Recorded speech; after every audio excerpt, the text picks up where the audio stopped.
Hello everyone, good evening. दोस्तों, मेरा नाम है डॉक्टर मनीष जायसवाल और आज के इस वीडियो में हम देखेंगे हेल्थ एंड डिजीज, कुछ introductory points, ideas about health, hygiene, disease, classification of disease and some important term in relation to this chapter human health and disease. In relation to human health and disease, पहले health का introduction हमको जानना जरूरी है। काफी दिनों तक ऐसे कंसीडर किया जाता था कि health is the state of body and mind where there was a balancing of certain humours. Humours का मतलब हमको जो चाहिए, हमारे मन मुताबिक हमने जिंदगी जीना। जैसे ऐसे कंसीडर किया जाता था कि जो भी पर्सन हेल्दी है, फिट है, उसका इंटरनल बॉडी एनवायरनमेंट और एक्सटर्नल बॉडी एनवायरनमेंट मैच हो जाता है, मतलब पूरा दिन के एक्टिविटीज नॉर्मल होते हैं। This is what the earlier Greeks like Hippocrates and Ayurveda system of medicine was also asserted। और यही थिंग्स आयुर्वेदा में भी बताई है और हिपोक्रेट्स, जिनको हम बोलते हैं फादर ऑफ मेडिसिन, उन्होंने भी कुछ ऐसे ही दिखाया। Later on there were many researches और उसके बाद में कुछ रिफ्लेक्टिव थॉट्स आए। ऐसे कंसीडर किया गया कि पर्सन विथ ब्लैक बाइल्स, देखो what do you mean by person with black bile, मतलब जिसको आयुर्वेदा लैंग्वेज में हम वात पित्त कफ बोलते हैं। पित्त जिनका एसिडिटी ज्यादा है, ऐसे बोल सकते हैं normally. So person with black bile usually they belongs to hot personalities and they could have temperature, high temperature और more temperature, not high actually. These personalities are regarded as a hot personalities and they could have fevers। लेकिन बाद में ऐसे हुआ कि William Harvey, इन्होंने discover की close circulatory system and because of discoveries in the close circulation and circulatory system and blood flows, उन्होंने हर इंसान का टेम्परेचर, ब्लड फ्लोज डेमोन्स्ट्रेट किया, कुछ पढ़ा, उसको रिसर्च किया और बाद में उन्होंने ऐसे डेमोन्स्ट्रेट किया कि पर्सन विथ ब्लैक बाइल, जो पर्सन का ब्लैक बाइल है, उनमें भी बॉडी टेम्परेचर नॉर्मल है। thus he disproved the theory of good humor of health। Later on biology stated that, फिर बायोलॉजी में बहुत सारे रिसर्च हुए, डिस्कवरीज हुए और बाद में बायोलॉजी ने एक्सप्लेनेशन दिया कि पूरा हमारे इंसानी बॉडी में, इंसान की बॉडी में माइंड एक फैक्टर ऐसा है जिसको हम बोलेंगे माइंड, हमारा software.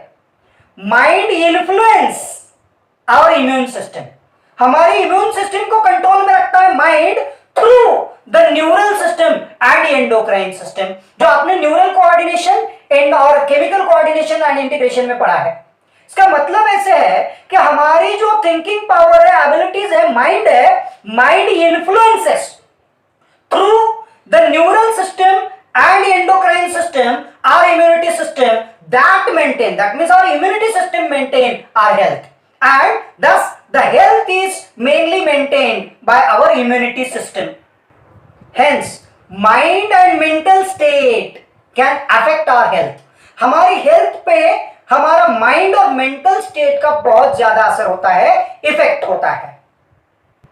Health is also affected by certain factors like defective diet, heredity, lifestyle and genetic disorders, जिसको हम बोलेंगे hereditary disorders. Like when child is born to mother, at that time due to various deficiencies, certain hereditary disorders can be created, some congenital disorders can be created। Health is also affected by various infections like bacteria, virus, fungus, protozoa, microbes, chemicals and environmental factors।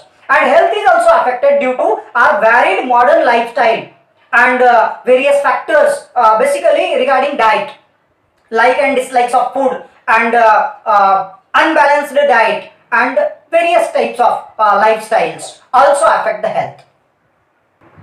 तो अब हम देखेंगे health actually क्या है, health की definition क्या है, old definition क्या है, modern definition which was given by WHO। ये हेल्थ के बारे में पूरी जानकारी, हेल्थ के फैक्टर्स और फिर हम जाएंगे डिजीज की ओर, राइट। सो अबाउट हेल्थ, जिसको हम बोलेंगे हमारी बॉडी में की फिजिकल फिटनेस या तो एब्सेंस ऑफ डिजीज।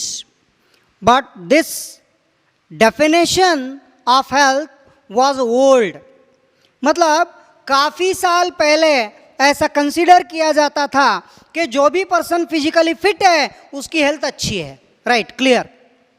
लेकिन बहुत ज़्यादा इन्वेस्टिगेशंस के बाद, रिसर्च के बाद WHO, वर्ल्ड हेल्थ ऑर्गेनाइजेशन, इन्होंने ये हेल्थ के डेफिनेशंस में करेक्शंस किए और एग्जैक्ट करेक्ट डेफिनेशन यहाँ पे पुट फॉरवर्ड की। हेल्थ माना केवल फिजिकल फिटनेस नहीं है, केवल मेंटल एबिलिटी अच्छी होना नहीं है, बॉडी में डिजीज भी नहीं होना चाहिए, फिजिकली, मेंटली, सोशली भी पर्सन फिट होना चाहिए। At that time it can be cleared as a health. So health is defined as, according to WHO, corrected definition of health, modern definition of health, which was given is, health is defined as the state of complete physical, mental and social well-being and not merely any absence of disease. मतलब body में केवल disease ना रह के नहीं चलेगा, तो वो person physically, mentally, socially fit होना चाहिए। मतलब हेल्थ इज 3 डायमेंशनल। आपको क्वेश्चन पूछेंगे, what are 3 basic dimensions of health?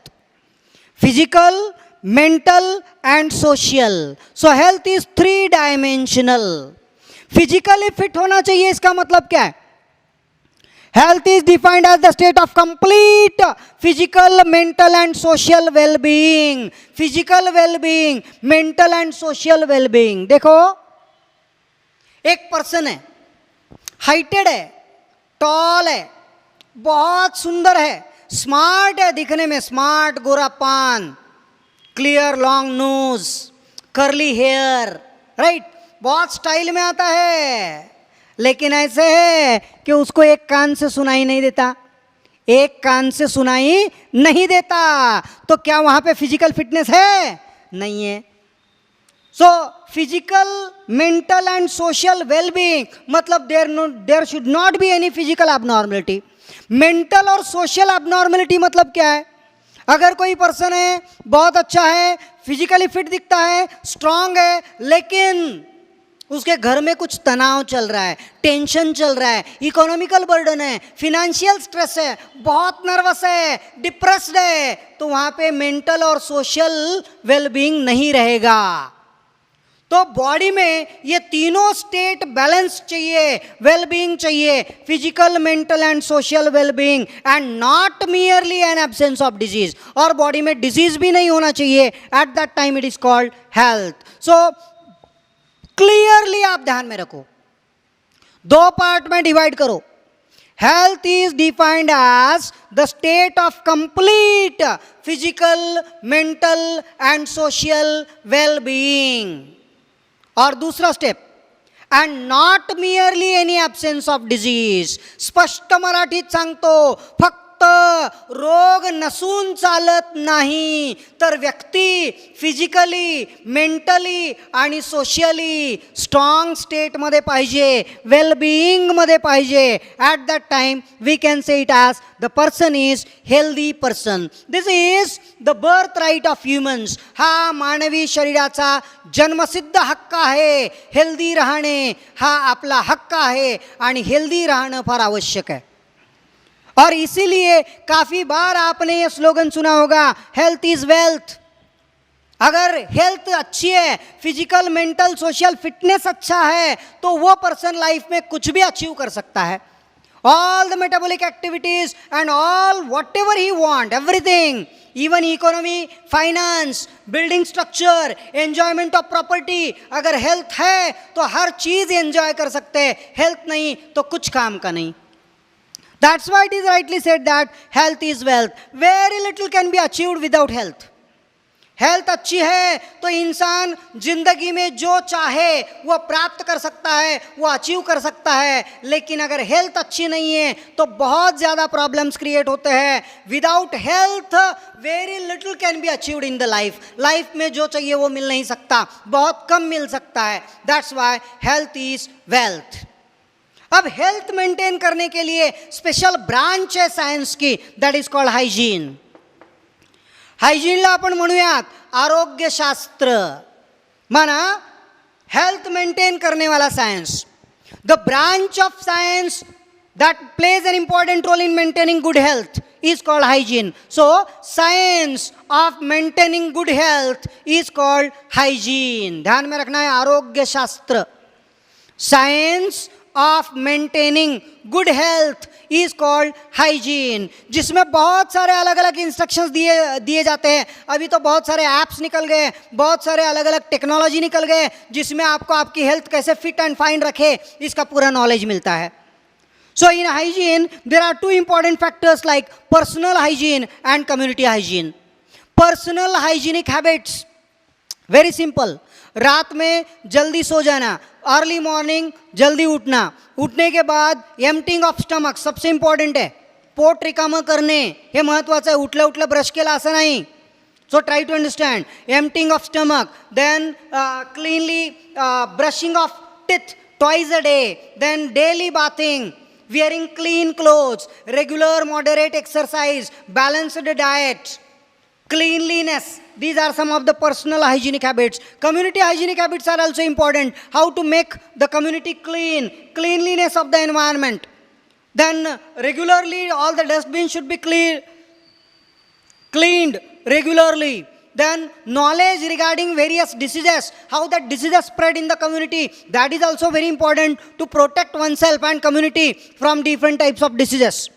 Then significance or importance of balanced diet in the community, importance or significance of immunization, vaccination should be given in the community to protect from various diseases.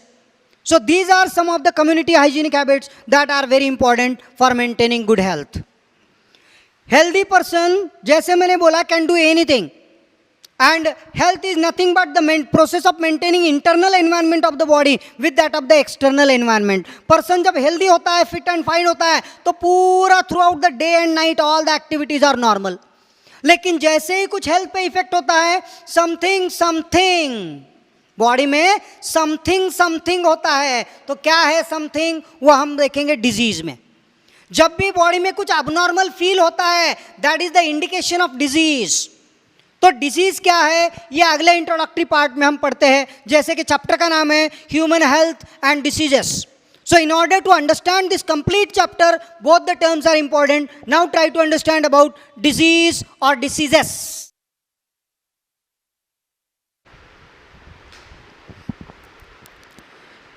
Right. So dear students, disease माने बीमारी. Disease का मतलब होता है uneasiness, uncomfortableness, infirmity. मतलब जब भी person healthy होता है, हेल्थ की डेफिनेशन है जैसे हमने पढ़ी है, physical, mental and social wellbeing and not merely an absence of disease. मतलब जब भी बॉडी नॉर्मेलिटी से अबनॉर्मेलिटी की ओर डेविएट करती है, तब बॉडी में कुछ सिम्टम्स क्रिएट होते हैं. जैसे ही हमारी बॉडी का कोई भी ऑर्गन या तो सिस्टम, उसका कोई एक फंक्शन या तो बहुत सारे फंक्शन डिस्टर्ब हो जाते हैं, तो it results in some abnormal things in the body. something is happening in the body. Body में जब something होता है, ये something क्या है, माना symptoms. जैसे बॉडी नॉर्मेलिटी से abnormality की ओर जाती है, that is created by the characteristic symptoms and signs. So disease यानी बीमारी, infirmity, uneasiness का exact मतलब क्या है? Disease can be defined as the condition of disturbed or deranged functioning of one or more organs or system of our body. हमारी body का कोई भी ऑर्गन या तो सिस्टम का एक या बहुत सारे अलग अलग फंक्शंस डिस्टर्ब हो जाते हैं. At that time, this is the condition of disease. Disease किस वजह से हो सकते हैं? There are various causes of diseases. बीमारी का कुछ भी कारण हो सकता है. Bacteria, virus, fungus, protozoa, chemicals, pollen grains, allergens, anything. So diseases can be caused by infections, defective diet और हेरिडिटी। इन्फेक्शंस की वजह से होता है, डिफेक्टिव डाइट की वजह से भी डिजीज हो सकते हैं। बहुत ज़्यादा खा लिया, ओवर ईटिंग, तो एब्डोमिनल जो गैस्ट्रिक सिम्टम्स है डिस्टर्ब हो जाएंगे ना। देखो कैसे होता है डिजीज, नॉर्मेलिटी टू एबनॉर्मलिटी, सब पूरे बॉयज बॉयज बॉयज बॉयज इधर आओ, ध्यान दो क्या होता है डिजीज के अंदर।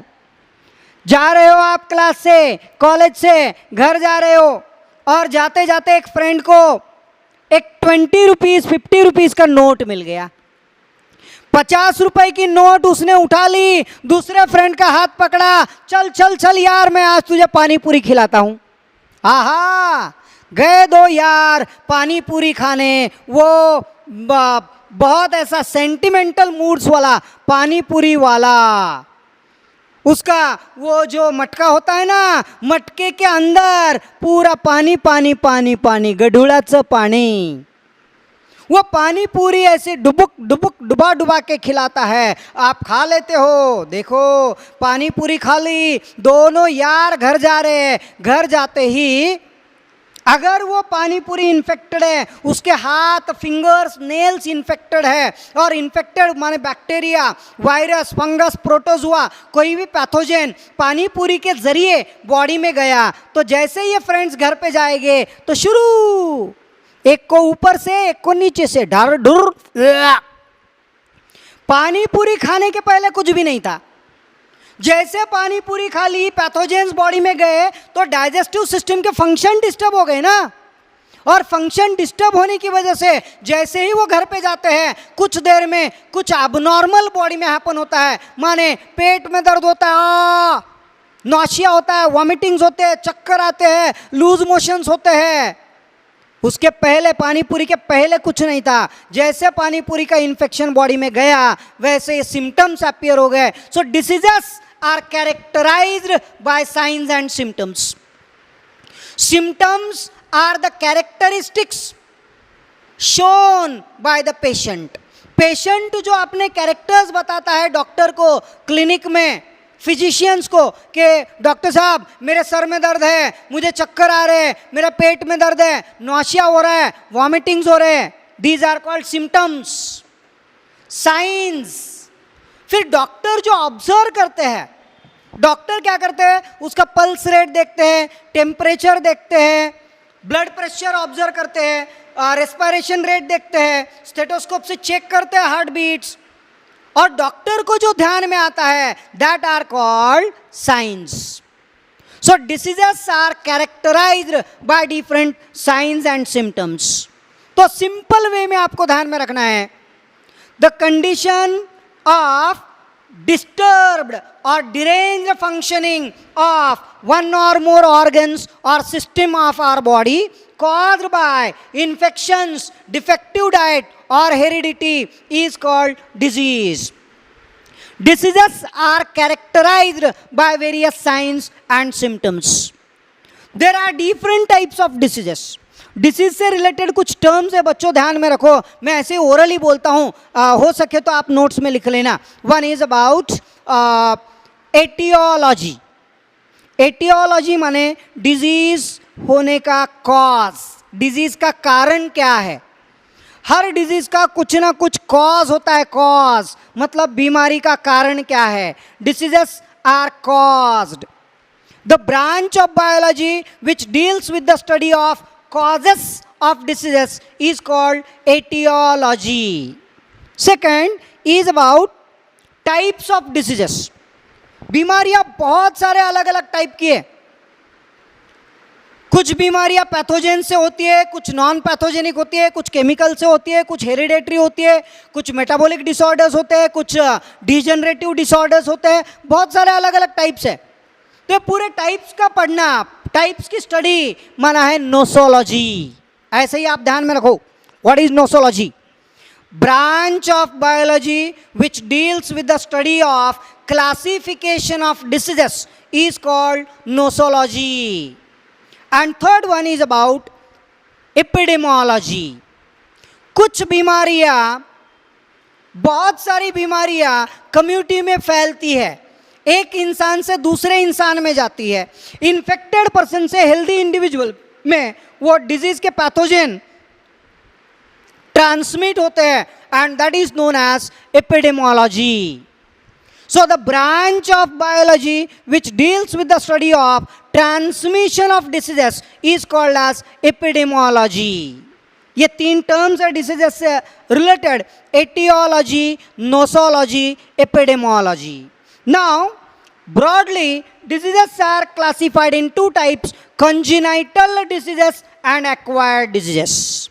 Important classification from the examination point of view. State board में दिया है क्लियरली, और बहुत अच्छे से ध्यान में रखना है. Diseases are mainly classified in 2 types: congenital diseases and acquired diseases. congenital diseases का मतलब है जन्मजात दोष. जो बीमारी, जो रोग, जो डिजीज किसी बंदे को, किसी बच्चे को जन्म से ही होते हैं, माना पैदाइशी जो बीमारियां होती है, that are called congenital diseases. So diseases that are present since birth are called congenital diseases. जैसे अगर ड्यूरिंग प्रेगनेंसी मदर की बॉडी में कुछ डेफिशिएंसी हो गई, सीवियर एनीमिया हो गया, या तो विटामिन्स की डेफिशिएंसी हो गई, और बेबी की ग्रोथ और डेवलपमेंट पुअर है, तो बेबी को काफ़ी सारे डिसीजेस हो सकते हैं. मतलब जन्म के पहले से ही ये बीमारियां हो सकती है. For example congenital heart disease. कुछ बच्चों को जन्म से ही पैदाइशी हार्ट, दिल की बीमारी होती है, दिल में छेद होता है, वैल खराब होते हैं. क्लेफ्ट पैलेट, माना ये जो अपर लिप है ये ऐसे कट जाता है और पैलेट को ऐसे छेद होता है नाक और मुंह के बीच में. और काफ़ी सारी बीमारियां होती है जो पैदाइशी हो सकती है, that are called congenital diseases. Then acquired diseases. Diseases that are developed after birth are called acquired diseases. These diseases are caused during lifetime. जन्म के बाद मरने तक जितनी बीमारियां होती है, that all are called acquired diseases. So diseases that are developed during lifetime are called acquired diseases. These are present or these are developed after birth. Now, depending upon transmission, acquired diseases are furtherly classified in 2 types. Source of transmission के ऊपर से ये acquired disease वापस 2 part में, 2 types में divide होते हैं: communicable diseases and non communicable diseases.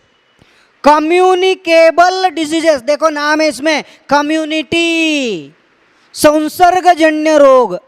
जे रोग संसर्गातून पसरतात, एक दूसरे के कांटेक्ट में आने से जो बीमारियां फैलती है, that are called communicable diseases. Communicable diseases are also called infectious diseases. हाँ, नाम ध्यान में रखना है, बुक में नहीं दिया है. Communicable diseases are also called infectious diseases. का एग्जैक्ट मीनिंग क्या है?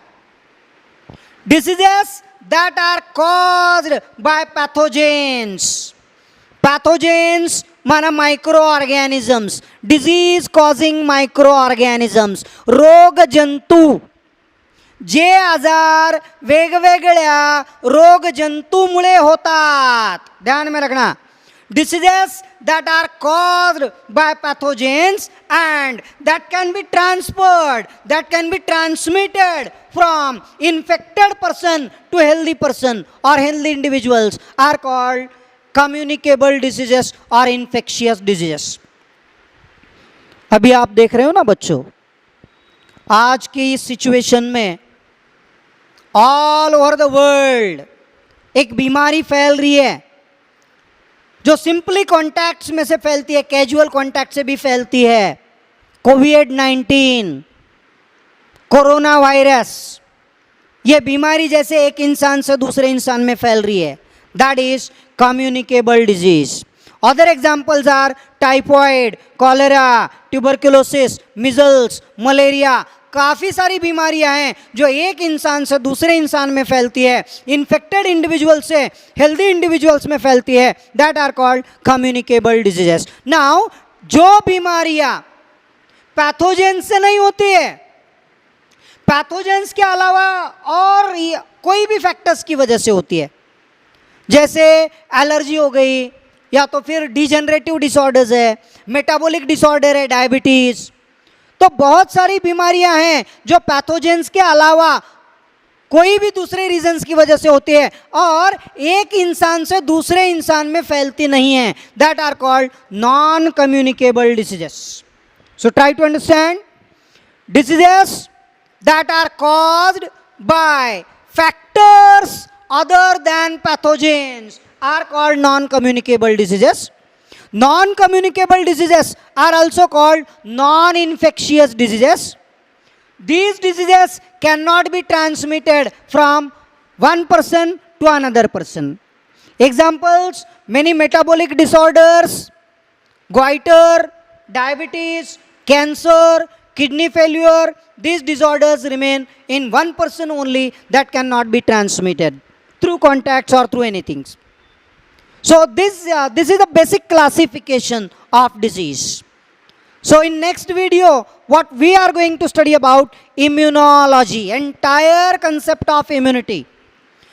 Immunity system, immunology, the branch of biology which deals with the study of immunity system and various resistance power, resistance given by the body to foreigner substances. हर इंसान की body में कुछ disease को struggle करने के लिए पावर होती है, प्रतिकार शक्ति होती है, that is called resistance power immunity system. Sir Edward Jenner is regarded as father of immunity system, who discovered vaccine, cowpox vaccine discover किया. ये पूरा immunology, various branches of immunology, immunity system, types of immunity system, concept of immunity system, innate immunity, acquired immunity and further classification. So about immunity system और immunology, पहला factor इस chapter का है immunity system, माना रोग प्रतिकार शक्ति. सबसे पहले इसके ऊपर काम किया सर एडवर्ड जेनर. इन्होंने he discovered the vaccine against the virus, smallpox virus, for protection from this viral disease smallpox, and he is regarded as father of immunity system. Immunity system मतलब रोग प्रतिकार शक्ति, रेजिस्टेंस पावर. जैसे आपको पता है day to day life में morning से लेके लेट नाइट तक, इवन इन नाइट ऑल्सो, 24 घंटे में हमारी ये जो बॉडी है, बॉडी के इर्द गिर्द, बॉडी के आजू बाजू बहुत सारे bacteria, virus, fungus, protozoa, helminth, flies, बहुत सारे पैथोजेंस होते हैं, बहुत सारे हानिकारक पदार्थ होते हैं, केमिकल्स होते हैं, पॉइजनस सब्सटेंसेस होते हैं. इनमें से कई सारे पैथोजेंस, कई सारे माइक्रोब्स समझते ना समझते हुए हमारी बॉडी के अंदर अंदर अंदर जाती है, डायरेक्टली और indirectly. So in day to day life our body get exposed to lot of pathogens. हजारों bacteria, virus, fungus, protozoa continuously हमारी बॉडी उसको एक्सपोज होती है, हमारी बॉडी के अंदर जाते हैं. फिर भी हमारी बॉडी को एट अ टाइम हजारों डिजीज नहीं होते. क्यों? तो हमारी बॉडी में ऐसे सिस्टम है, ऐसी पावर है, ऐसी एबिलिटी है कि जो ये bacteria, fungus, virus, disease causing pathogen को न्यूट्रलाइज करती है, उसको मार डालती है, उससे वॉर करती है और उसको निकाल देती है और हमारी बॉडी का प्रोटेक्शन करती है. तो वो जो सिस्टम हमारी बॉडी से, हमारी बॉडी का बहुत सारे पैथोजन से प्रोटेक्शन करती है, that is called resistance power system, is known as immunity system. So here try to understand about immunity system. The resistance exhibited by the host, resistance मतलब प्रतिकार शक्ति, exhibited by the host towards the injury caused by the pathogens or their products. जो भी pathogen, जो भी product, जो भी chemicals हमारी बॉडी में जाते हैं और बॉडी में जाने के बाद हमारी बॉडी में डिजीज कॉज करते हैं, वो डिजीज से प्रोटेक्शन करने के लिए, उसे स्ट्रगल करने के लिए, उसको लड़ने के लिए और हमारी बॉडी का प्रोटेक्शन करने के लिए जो भी सिस्टम होती है, that is called immunity system. तो ये वर्डिंग आपको ध्यान में रखना है। The resistance exhibited by the body of host towards the injury caused by pathogens and their products is called immunity system. Very shortly, resistance power present in the body of an organism that protect from the disease causing agents is called immunity system. And the branch of biology which deals with the study of immunity system, the branch of biology which deals with the study of immunity system and also an ability of the body to struggle against various disease causing agents is called immunology. Immunity system is characterized by different features. बहुत सारे important characters है, उसमें से एक most important feature होता है immunity system का, our immunity system. हमारी इम्यूनिटी सिस्टम रोग प्रतिकार शक्ति जो है उसको पता होता है, वो जानती है, वो डिस्टिंग्विश करती है अपना कौन पराया कौन। हाँ, आप जो समझ रहे वो नहीं, हमारा अपना कौन पराया कौन वो नहीं, हमारी बॉडी के अपने सेल्स कौन से हैं और फॉरेनर सेल कौन से हैं उसको डिस्टिंग्विश करती है ये immunity system. Our immunity system can identify the foreigner cells. Our immunity system can differentiate the self and non-self cells. तो जैसे कोई फॉरेनर मॉलिक्यूल आ जाता है तो हमारी इम्यूनिटी सिस्टम को क्विकली समझ में आ जाता है। जैसे बाउंड्री होती है, बाउंड्री हर एक कंट्री की बाउंड्री होती है, बॉर्डर, सीमा, मुलीचं नाव नहीं, वॉर जहाँ पे होता है फाइटिंग, अपने अपने देश की सीमा सुरक्षा यंत्रणा, बॉर्डर पे जैसे सोल्जर्स होते हैं, सोल्जर्स 24 घंटे तैनात होते हैं जिनके कारण हम सुरक्षित हैं। जैसे ही कोई अतिरेकी, कोई टेररिस्ट आ जाता है और सोल्जर्स को, सिस्टम को पता चल जाता है कि यह बाहर से आया हुआ फॉरेनर है, तो उनको वो कैच कर लेते हैं, पकड़ लेते हैं या तो मार डालते हैं। उस तरह की सिस्टम हमारी बॉडी में होती है। हमारी इम्यूनिटी सिस्टम क्विकली आइडेंटिफाई करती है self and non self cells. It can differentiate the foreigner cells also. Immunity system के अंदर बहुत सारे फैक्टर्स होते हैं। There are various branches of this immunology, that is clinical immunology, basic immunology, pathological immunology, laboratory immunology, even this serology। तो बहुत सारे अलग अलग ब्रांचेस है जिसमें बॉडी का resistance power, then organ transplantation, blood group distinguishing, blood transfusion, ये सारी चीज़ों का, ये पूरी चीज़ों का हम एक्सप्लेनेशन जिसमें पढ़ते हैं। उनमें से ये कुछ टर्म्स है जो आपको ध्यान में रखना है, एंटीजन एंड एंटीबॉडीज। हमारी बॉडी में ये जो भी एंटीजेंस है, एंटीजेंस क्या होते हैं, try to understand. Any foreigner substance, कौन सा भी foreign substance, may be bacteria, virus, fungus, protozoa, उसके सरफेस का chemical, even poison, even chemical, any foreigner substance जब हमारी बॉडी में जाता है तो हमारी बॉडी में हमारे सिस्टम के ऊपर अटैक करता है, हमारी बॉडी का ऑर्गन या तो सिस्टम के फंक्शन डिस्टर्ब करता है, डिजीज कॉज करता है, जिसके कारण हमारी इम्यूनिटी सिस्टम जागरूक होती है। वो जो सब्सटेंस हमारी बॉडी में जाके बीमारी फैलाता है या तो कॉज करता है, दैट इज कॉल्ड एंटीजन।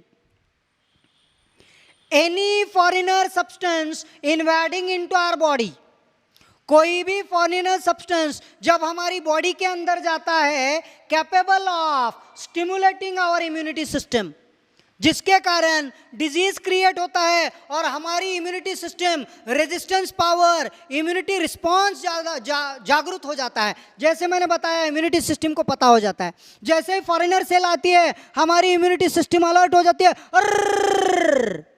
कोई तो फॉरेनर बॉडी में आ गया है, हमारी इम्यूनिटी सिस्टम अलर्ट हो जाती है और बॉडी को उसका रिप्लाई देती है, हाँ कुछ तो है, कुछ तो फॉरेनर सब्सटेंस बॉडी में आया है, जागृत हो जाती है। और वो जो सब्सटेंस हमारी इम्यूनिटी सिस्टम को जगाता है, स्टिमुलेट करता है, सावधान मैं आ गया हूं अटैक करने के लिए, दैट इज कॉल्ड एंटीजन।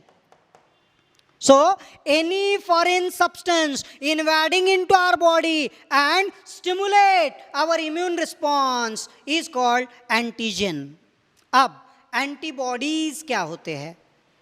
जैसे ही फॉरेनर सब्सटेंस हमारी बॉडी में आ जाता है, हमारी इम्यूनिटी सिस्टम आइडेंटिफाई कर लेती है, अरे फॉरेनर आ गए, क्लियर। तो हमारी इम्यूनिटी सिस्टम उसके अगेंस्ट में, वो एंटीजन के अगेंस्ट में कुछ प्रोटीन्स बनाती है, कुछ केमिकल्स बनाती है, उसको स्ट्रगल करने के लिए, उसको डिस्काउंट उसको मार डालने के लिए जो भी वेपन्स बनाती है, जो प्रोटीन मॉलिक्यूल्स बनाती है, दैट आर कॉल्ड एंटीबॉडीज। बाहर से मारने वाला एंटीजन और अंदर से प्रोटेक्टिव मैकेनिज्म देने वाले antibodies. So the protective chemicals produced by our immune cells, the protective chemicals produced by our immune cells in response to antigen are called antibodies. Antigen को रिस्पॉन्स देने के लिए, उनको मार डालने के लिए, उनको भगाने के लिए हमारी बॉडी में जो प्रोटीन मॉलिक्यूल्स बनते हैं, दैट आर कॉल्ड एंटीबॉडीज। तो अब ये एंटीजन और एंटीबॉडी की फाइटिंग होती है हमारी बॉडी में, और वो फाइटिंग का जो भी हम स्टडी करते हैं, that is called serology. So the branch of biology which deals with the study of antigen and antibody interactions, the branch of biology which deals with the study of antigen antibody interactions is called serology. Different types of immunity system. हमारी body में जो resistance power है, immunity system है, दो part में, दो types में divide होती है, innate immunity and acquired immunity. Innate immunity का मतलब है जन्मजात रोग प्रतिकार शक्ति। जैसे कंजेनाइटल डिजीज मैंने बताया, जन्म से होने वाली बीमारी, वैसे हर इंसान में अपनी मां की कोख से, मां के गर्भ से जो रोग प्रतिकार शक्ति आती है, that is called innate immunity. मां केवल जन्म देने का काम नहीं करती है, बच्चे को 9 महीने अपने गर्भ के अंदर संभाल के उसको प्रोटेक्टिव मैकेनिज्म देती है, और ऐसे कुछ प्रोटेक्टिव केमिकल्स प्रोवाइड करती है, एनर्जी प्रोवाइड करती है, शक्ति प्रोवाइड करती है, सिस्टम प्रोवाइड करती है, कि जिसके कारण बच्चे के जन्म के बाद भी जो जो बीमारियों से, जो जो डिजीज से माँ का प्रोटेक्शन होता है, वो पूरे बीमारियों से, पूरे डिसीजेस से बेबी का प्रोटेक्शन भी होता है। तो बेबी को सुरक्षा कवच प्रदान करने का काम भी माँ करती है। साधारण रूप नहीं होता है माँ का, जन्म देने के साथ साथ अलग अलग बीमारियों से प्रोटेक्टिव कवच प्रदान करने का काम भी माँ करती है। That is nothing but the इनेट immunity, जन्मजात रोग प्रतिकार शक्ती, आईकडून मिळालेली रोग प्रतिकार शक्ती। आईचं ज्या ज्या रोगांपासून संरक्षण होतं, त्या त्या सगळ्या रोगांपासून त्या बाळाचं रक्षण होतं। अशा प्रकारची इम्युनिटी सिस्टीम त्या आईकडून बाळाला मिळालेली असते, and this is called इनेट immunity. So the immunity system which is present since birth is called innate immunity. This is by the virtue of genetic makeup. ये मदर का जेनेटिक मेकअप पूरा baby के अंदर चला जाता है for protection. That's why innate immunity is also called inborn immunity और non specific immunity. Inborn immunity और non specific immunity. innate immunity is transferred from mother to fetus or mother to baby through placenta and through mother's milk. तो माँ के अंदर की ये जो immunity power है, रेजिस्टेंस पावर है, ये बेबी को गिफ्ट मिलता है through placenta and through mother's milk. देखो इसीलिए काफी बार आप लोग सुनोगे, आप लोगों को ऐसे देखने मिलेगा, सुनने मिलेगा कि जो भी मदर बेबी को जन्म देती है उसके बाद डॉक्टर बोलते हैं कि कम से कम 2 साल वो बेबी को मदर के मिल्क के ऊपर ही फीड करना चाहिए। इवन बाहर से पानी भी नहीं दिए तो इट विल नॉट हैम्पर। तो पानी की भी जरूरत नहीं है, केवल मदर के मिल्क के ऊपर बेबी 2 साल तक पूरा प्रोटेक्टिव मैकेनिज्म में जिंदगी जी सकता है। So innate immunity is transferred from mother to fetus through placenta and through mother's milk. Now, this innate immunity is not affected by prior contact with microorganisms or immunization, as it is non-specific immunity. मतलब innate immunity कोई एक बीमारी से, कोई एक disease से protection देती है ऐसा नहीं है।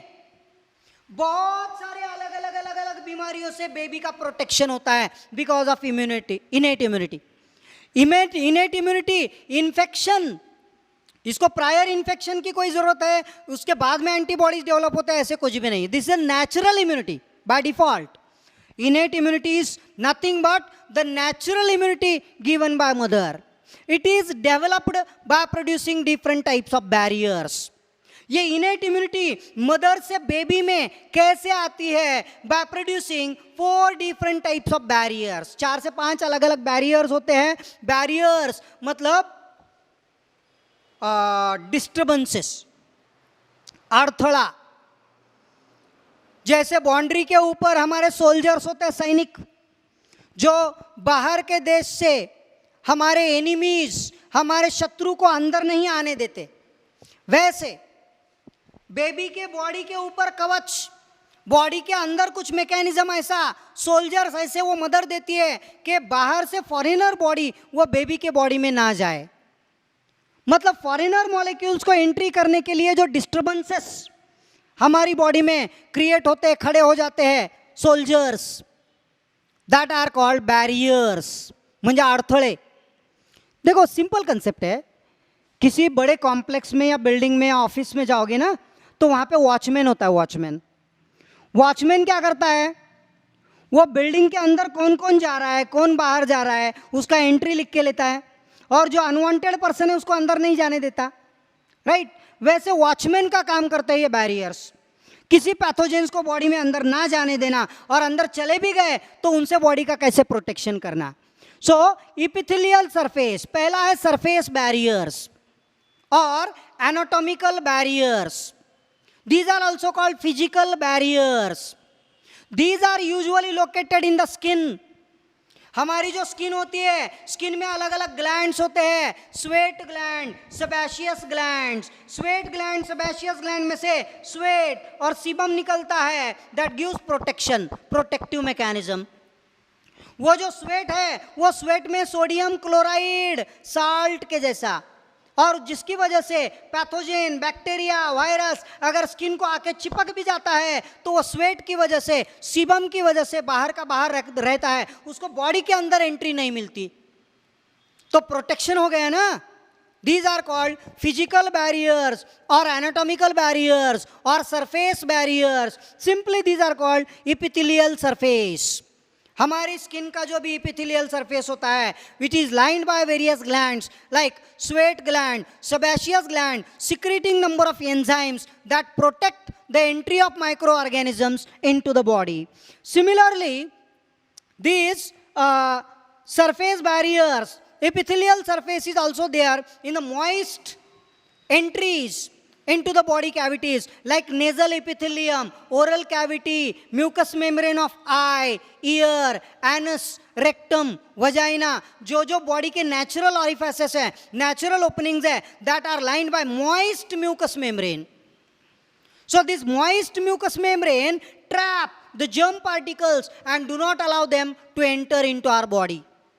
Nasal epithelium is lined by secretory cells and ciliated epithelium that trap the germ particles, do not allow them to enter into lungs. Even if some germs enter into nose, then as soon as it enter into larynx, the coughing is created. Coughing reflex is the part of barriers. कफ की वजह से वो जो foreigners है वो lungs में नहीं जाते हैं, लैरिंग्स में अटक जाते हैं, कफ बन जाता है एंड कफ is thrown outside the body.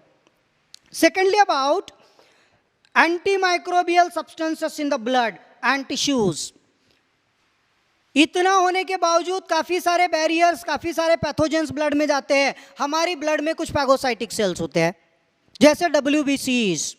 Different types of WBCs are phagocytic barriers that enlarges, that engulf the foreigner cells and protect our body. These are nothing but the antimicrobial substances in the blood and tissues.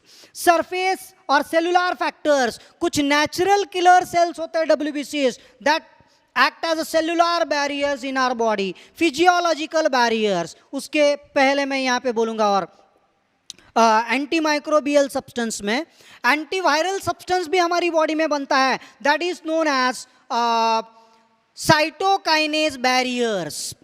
साइटोकाइनेज barriers is simply the antiviral substance. Acquired immunity. Immunity which is present since birth is called innate immunity, while the immunity which is developed during lifetime, जन्म के बाद continuously मरने तक हर disease के लिए अलग अलग प्रतिकार शक्ति होती है, रेजिस्टेंस पावर होती है, that is called acquired immunity. So immunity which is developed after the birth of child is called acquired immunity. Acquired immunity is specific to specific pathogens, that's why it is called specific immunity. In all vertebrates, the acquired immunity is also called adaptive immunity. तो इसके अलग अलग names है, adaptive immunity और basically specific immunity. Now, acquired immunity is furtherly classified into different types: active immunity and passive immunity, depending upon the process of formation of antibodies in the body. This concept is not given in NCERT. But unless and until you will understand, जब तक आपको ये concept समझ में नहीं आएगा तब तक अगले कुछ भी टाइप्स आप कितना भी पढ़ो आपके समझ में नहीं आने वाले. तो होता क्या है, लास्ट लेक्चर में हमने पढ़ा एंटीजेन और एंटीबॉडी का कंसेप्ट. एंटीजेन माने क्या, कोई भी फॉरेनर सब्सटेंस जब हमारी बॉडी में आता है हमारी इम्यून रिस्पॉन्स को स्टिमुलेट करता है. वो फॉरेनर सब्सटेंस की वजह से हमारी बॉडी की इम्यूनिटी सिस्टम जागृत होती है. तो वो जो फॉरेनर सब्सटेंस बॉडी में आता है that is called antigen. So any foreigner substance invading into human body that stimulate our immune response is called antigen. Antibodies का मतलब क्या है, एंटीजन से स्ट्रगल करने के लिए, उसको मारने के लिए, उसको भगाने के लिए हमारी बॉडी में जो स्पेसिफिक प्रोटीन्स बनते हैं, जो स्पेसिफिक केमिकल्स बनते हैं एंटीजन के अगेंस्ट में, दैट आर कॉल्ड एंटीबॉडीज. तो अब ये जो एंटीबॉडीज हमारी बॉडी में बनते हैं या नहीं बनते हैं उसके हिसाब से दो टाइप से एक्वायर्ड इम्यूनिटी है. So acquired immunity is furtherly classified into types, that is active immunity and passive immunity. Active immunity is that in which antibodies are produced by our own immune cells. हमारी body में जो हमारी immunity system है वो हमारे body के immunity system के sales खुद एंटीबॉडी बनाते हैं एंटीजन के अगेंस्ट में, and that type of immunity is called active immunity. While passive immunity is that in which our body is unable to produce antibodies. कुछ बीमारियां, कुछ डिजीज ऐसे होते हैं कि जिनको स्ट्रगल करने के लिए, जिनको फाइट करने के लिए, जिनको मारने का मैकेनिज्म, उसके लिए एंटीबॉडीज कैसे बनाते हैं ये हमारे इम्यूनिटी सिस्टम को पता नहीं, उसको आता ही नहीं है वो एंटीजन के खिलाफ एंटीबॉडीज बनाना. तो फिर ऐसे समय क्या किया जाता है, रेडीमेड एंटीबॉडीज, दूसरे जो भी ट्रांसजेनिक एनिमल्स है, अलग अलग डीएनए के प्रोसेसेस है और जेनेटिक इंजीनियरिंग है, उसके द्वारा जो भी एंटीबॉडीज बनते हैं, रेडीमेड एंटीबॉडीज बना के ह्यूमन बॉडी में इंट्रोड्यूस किए जाते हैं. फिर वो एंटीबॉडीज वो एंटीजन के खिलाफ काम करते हैं और वो एंटीजन को इनएक्टिवेट करते हैं. दैट इज थ्रू वैक्सीनेशन, और यू मे से इट एज हम बोलेंगे उसको एंटीवेनम, एंटी रेबीज. तो ऐसे जो वैक्सीन दिए जाते हैं, ऐसा जो इम्यूनाइजेशन किया जाता है, that is through the passive immunity. So very simple concept. The immunity system in which antibodies are produced by our own body cells, by our own immune system cells, is called as active immunity, while passive immunity is that in which our body fails to produce antibodies. So ready-made antibodies are introduced into human body against the antigen, and that immunity developed in the body is called passive immunity. So this is about active and passive immunity. All right students, देखो बच्चों, आपके लिए मैंने board के ऊपर वापस से पूरा प्रेजेंटेशन बताया है, ताकि ये कंसेप्ट अगर आपका क्लियर होता है ना, तो कोई भी टाइप आप आसानी से ध्यान में रख सकते हो. जैसे हमने देखा पहले इम्यूनिटी सिस्टम के दो टाइप्स, एक है इनेट इम्यूनिटी और दूसरी है एक्वायर्ड इम्यूनिटी. लास्ट वीडियो में इनेट इम्यूनिटी कंप्लीट किया, अभी इंट्रोडक्टरी पार्ट में एक्वायर्ड इम्यूनिटी का इंट्रोडक्शन मैंने आपको बताया. फिर से एक बार बोल रहा हूं, the immunity which is developed after birth is called acquired immunity. Acquired immunity is developed after infection or after introducing antigen into the body, and depending upon the natural creation of antigens or antibodies in the body or introduction of antigen into the body, there are various types of this acquired immunity. Acquired immunity is further classified into two types, active immunity and passive immunity. मैंने बोला आपको active का मतलब क्या है, देखो यहाँ पे मार्क किया मैंने, आपको ये ध्यान में रखना है बच्चों. Antibodies are produced by our own immune cells. जो इम्यूनिटी सिस्टम में हमारी बॉडी के इम्यून सेल्स अपने खुद के प्रोटेक्शन के लिए जब भी एंटीजन आते हैं तो उसके अगेंस्ट में एंटीबॉडीज हमारी बॉडी में बनते हैं, eight that time it is called active immunity. लेकिन कुछ इन्फेक्शंस ऐसे होते हैं, कुछ एंटीजन ऐसे होते हैं कि जिसके खिलाफ में एंटीबॉडी कैसे बनाना है हमारी बॉडी को पता नहीं, हमारे इम्यूनिटी सिस्टम को मालूम नहीं है, तो eight that time it is called passive immunity. So the immunity system in which ready-made antibodies are received by our body cells is called passive immunity. Both of these, active immunity and passive immunity, may be natural or artificial. अब natural कैसे होता है? Natural acquired active immunity is developed or it is acquired due to infection. जब भी किसी इंसान को कोई इंफेक्शन हो जाता है, इसका मतलब कोई pathogen, bacteria, virus, fungus, protozoa, कोई भी माइक्रो ऑर्गेनिज्म जब बॉडी में जाता है तो हमारी इम्यूनिटी सिस्टम अलर्ट हो जाती है. हमारे इम्यूनिटी सिस्टम के स्पेसिफिक कैरेक्टर्स है, 4 important characters. Our immunity system can identify the foreigner cells, it can differentiate the foreigner cells, it can identify the self and non-self cells, and it also has a memory. जैसे आपके दिमाग में memory है ना, brain में, हमारे brain में जैसी मेमोरी होती है, वैसे हमारी इम्यूनिटी सिस्टम के सेल्स में भी मेमोरी होती है कि वो एंटीजन के साथ कैसे स्ट्रगल करते हैं. तो जब भी कोई पैथोजन आता है तो उसको मारने के लिए हमारी बॉडी में जब एंटीबॉडी बनते हैं, तो इनिशियल जब इंफेक्शन होता है, इंफेक्शन हो रहा मतलब माइक्रो ऑर्गेनिज्म की बॉडी की सरफेस के ऊपर जो भी केमिकल है, दैट इज कॉल्ड एंटीजन. वो पैथोजन जब बॉडी में जा रहा है, द पैथोजन में cause disease, initial infection create करता है. फिर वो पैथोजन को न्यूट्रलाइज करने के लिए हमारी बॉडी में जो प्रोटीन्स बन रहे हैं, that are called antibodies. Naturally जब माइक्रो ऑर्गेनिज्म बॉडी में जा रहा है, उसको रेजिस्टेंस करने के लिए हमारी बॉडी में एंटीबॉडीज बन रहे हैं. This is natural acquired active immunity developed after entry of pathogens. It is acquired due to infection, and this type of immunity is long lasting. It is developed only after previous experience by the body. कुछ देखो, कभी भी काफी सारे या तो कुछ बीमारियां ऐसी होती है जो लाइफ में 1 या 2 ही बार होते हैं, बहुत कम होते हैं. क्यों? तो एक बार पैथोजन बॉडी में गया तो बॉडी में जो एंटीबॉडी बन गए, तो बॉडी के मैकेनिज्म को पता चल गया, इम्यूनिटी सिस्टम को पता चल गया वो एंटीबॉडी उसके खिलाफ कैसे बनते हैं, और वो एंटीबॉडीज वो एंटीजन को न्यूट्रलाइज करते हैं. और फिर वो एंटीबॉडीज के जो भी सेल्स है मेमोरी के फॉर्म में स्टोर होते हैं बॉडी में, ताकि सेकंड टाइम जब सेम पैथोजन बॉडी में आता है तो हमारी इम्यूनिटी सिस्टम अलर्ट हो जाती है, अरे ये तो सेकंड टाइम आया. तो सेकंड टाइम जब पैथोजन आता है, body do not allow that pathogen to cause a disease. हमारी इम्यूनिटी सिस्टम उसको डिजीज कॉज करने अलाउ नहीं करती, उसको इमीडिएटली एनकाउंटर कर देती है, मार देती है या तो भगा देती है.